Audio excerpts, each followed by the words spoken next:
Mathematics 10th class की book में से जो यूनिट नंबर 3 है उसका एक इंतहाई अहम क्वेश्चन समझते हैं। ये कुछ इस तरीके से लिखा है, if a ratio b is equal to c ratio d then prove that 4a plus 5b divided by 4a minus 5b is equal to 4c plus 5d divided by 4c minus 5d। अगर हमारे पास ये चीज़ given हो तो इस चीज़ को हमने prove करना है। तो इस क्वेश्चन को हम किस तरीके से सॉल्व करेंगे। सबसे पहले हमने ये जो क्वेश्चन दिया गया है उसके अंदर ये जो वैल्यू दी हुई है a रेशो b बराबर है c रेशो d, इसको एक दफ़ा दोबारा लिखना है। अब ये रेशो को अगर हम ख़त्म करें तो इसको हम इस फॉर्म में लिख सकते हैं, a डिवाइडेड बाई b ये किसके बराबर है, c डिवाइडेड बाई d के बराबर है। अब हमने इस इक्वेशन को मल्टीप्लाई करना है 4 डिवाइडेड बाई 5 से। नो मल्टीप्लाई किस चीज़ के साथ हमने मल्टीप्लाई करना है, 4 डिवाइडेड बाई 5 के साथ। ऑन बोथ साइड दोनों तरफ आपने 4 बाई 5 से मल्टीप्लाई कर देना है। मसलन इसको हम लिखेंगे 4 डिवाइडेड बाई 5 और इधर क्या लिखा हुआ है, a डिवाइडेड बाई b। तो a डिवाइडेड बाई b को हमने मल्टीप्लाई कर दिया किसके साथ, 4 डिवाइडेड बाई 5 के साथ भी मल्टीप्लाई कर दिया और इसी तरह हमने दूसरी साइड पर भी मल्टीप्लाई करना है। मसलन 4 डिवाइडेड बाई 5 और इधर हम क्या लिख देंगे, c डिवाइडेड बाई d। अच्छा, अब ऊपर क्या बन जाएगा, 4a और नीचे बन जाएगा 5b।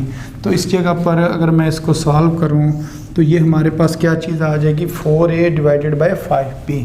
तो इधर हम लिखेंगे 4a डिवाइडेड बाई 5b, तो ये किसके बराबर होगा, इसी तरह 4c divided by 5d 4c divided by 5d के ये बराबर होगी। अब हमने अप्लाई करना है कंपोनेंडो डिविडेंडो थ्योरम।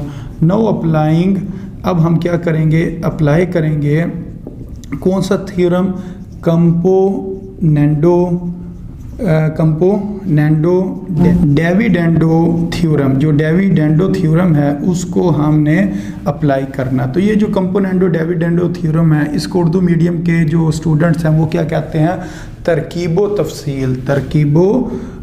तफसील। तो जो उर्दू मीडियम के स्टूडेंट होंगे वो इसको यूं कह देंगे कि हमने कौन सा थ्योरम अप्लाई करना है, तरकीबो तफसील जो थ्योरम है उसको हमने अप्लाई करना है। तो वो होता क्या कि ये जो चीज़ लिखी होती है ये वाली नीचे वाली, इसको आपने ऊपर लिख देना होता है। इसको आप किधर लिखेंगे, ऊपर लिखेंगे और उसके बाद इसी चीज़ को दोबारा लिख देना होता है। यानी कि ये जो आपने लिखा हुआ है इसी को आपने दोबारा लिखना है। इसी तरह ये जो नीचे लिखा हुआ है इसको आपने क्या करना है, पहले ऊपर लिखना है जिस तरह इसको ऊपर लिखा था। फिर उसके बाद आप क्या करते हैं कि ये जो ऊपर आप चीज़ बनती है सेम इसी को आपने नीचे लिख देना होता है। यानी कि पहले इसको ऊपर लिखा, अब जो ऊपर चीज़ बनी और उसी को आपने किधर लिख देना, नीचे लिख देना। अब ऊपर क्या बना हुआ है, ये बना हुआ है, इसी को आपने नीचे लिख देना। तो अब ऊपर देखें इस जगह पर क्या लिखा हुआ है, प्लस। अगर इधर प्लस लिखा हुआ है तो इस जगह पर भी हम क्या लिखेंगे, प्लस लिखेंगे। और इसी तरह अब ऊपर प्लस है तो नीचे क्या लिखेंगे, माइनस। तो इस साइड पर भी क्या लिखेंगे, माइनस लिखेंगे। तो ये होता है कंपोनेंडो डिविडेंडो थ्योरम के नीचे वाली टर्म को पहले ऊपर ले जाते हैं तो इस जगह पर आगे जो नई चीज़ बनती है वही नीचे लिख देते हैं। तो इसी तरह दूसरी साइड पे भी आपने यही काम करना। फिर अगर ऊपर आपने प्लस लिखा है तो इस साइड पर भी प्लस लिखेंगे, अगर नीचे माइनस है तो इस साइड पर भी आपने क्या लिखना है, माइनस लिखना है। तो अगर ये ब्रैकेट्स वगैरह या जो सर्कल से बनाएं ये ना लगाएं तो ये हमारे पास यूँ आ जाएगा 4a plus 5b divided by 4a minus 5b। ये किसके बराबर आ गया, 4c plus 5d divided by 4c minus 5d। तो यही चीज़ हमने प्रूव करनी थी कि अगर हमारे पास ये चीज़ गिवन हो तो ये किस तरीके से बनती है। तो ये हमने इस जगह पर प्रूव कर दिया। तो उम्मीद है आपको इस क्वेश्चन की समझ आ गई होगी। जी स्टूडेंट्स, अब इसके बाद जो इससे नेक्स्ट क्वेश्चन है उसको सॉल्व करते हैं। वो भी सेम पिछले ही क्वेश्चन की तरह, इफ़ a रेशो b बराबर है c ratio d then prove that 2a plus 9b divided by 2a minus 9b is equal to 2c plus 9d divided by 2c minus 9d। D, इस चीज़ को हमने prove करना। अगर ये हमारे पास चीज़ गिवन हो तो सबसे पहले हम क्या लिखेंगे, A ratio B is equal to C ratio D. ये रेशो को ख़त्म करके डिवाइड वाली फॉर्म में लिख लिया, A divided by B is equal to C ratio D को क्या लिखेंगे, सी डिवाइडेड बाई डी लिख लिया। अब हमने इस जगह पर देखना, ये 2 लिखा हुआ है और 9 लिखा हुआ है, तो इसका मतलब ये कि हमने 2/9 से इसको मल्टीप्लाई करना। No multiplying 2/9 on both side, दोनों तरफ हमने 2/9 से मल्टीप्लाई कर दिया। इसके साथ भी 2/9 लिखा और इसके साथ भी 2/9 लिख लिया और साथ ब्रैकेट लगा ली।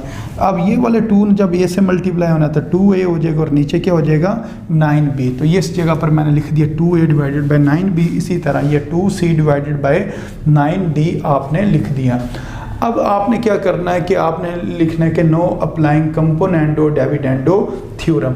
तो ये जो कंपोनेंडो डिविडेंडो थ्योरम है इसको हमने अप्लाई करना है। तो इसको उर्दू में क्या कहते हैं, तरकीब व तफसील, यानी कि ये जो थ्योरम है कंपोनेंडो डिविडेंडो को कहते हैं तरकीब व तफसील। तो जो उर्दू मीडियम के स्टूडेंट्स होंगे वो क्या लिखेंगे, तरकीब व तफसील जो थ्योरम है उसको अप्लाई करेंगे। तो वो होता क्या, ये जो नीचे वाली टर्म होती है इसको आपने ऊपर ले जाना होता है इसके साथ। तो इसको अगर मैं यूँ ऊपर ले जाऊँ इस जगह पर ये आ जाएगी। अब उसके बाद आपने क्या करना, ये जो नई चीज़ बनती है इसको आपने नीचे लिख देना होता है। तो ये इधर लिख देंगे 2a और 9b। तो यही काम इधर करेंगे हम। मसलन ये 9d है, इसको पहले ऊपर लेके जाएंगे तो ये बन जाएगा 2c और 9d। अब ये जो नई चीज़ बनी है इसको आपने डिवाइडेड बाय के नीचे लिख देना है 2c और 9d। अब क्वेश्चन में देखें ऊपर क्या लिखा हुआ है, प्लस। तो इस जगह पर आपने प्लस लिखना है और इधर आपने माइनस लिखना है। अगर इधर प्लस लिखा है तो इसके सामने भी प्लस लिखेंगे, अगर इधर माइनस है तो इसके सामने इधर माइनस लिखेंगे। तो ये सर्कल वगैरह सिर्फ आपको समझाने के लिए लगाए हैं, तो इनको वैसे लगाने की ज़रूरत नहीं है।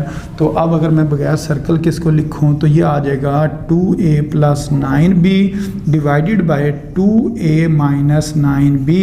ये किसके बराबर होता है, 2c + 9d divided by 2c - 9d के बराबर होता है। तो इस तरीके से ये हमने प्रूव कर दिया कि अगर हमारे पास a रेशो b बराबर हो c रेशो d के, तो फिर हमने ये वाला जो उन्होंने कहा था कि प्रूव करें ये चीज़ बनती है, तो ये हमने बना के दिखा दिया। तो उम्मीद है आपको इस क्वेश्चन की समझ भी आ गई होगी। तो अपनी दुआओं में याद रखें। अस्सलामु अलैकुम वरहमतुल्लाहि वबरकातुहू।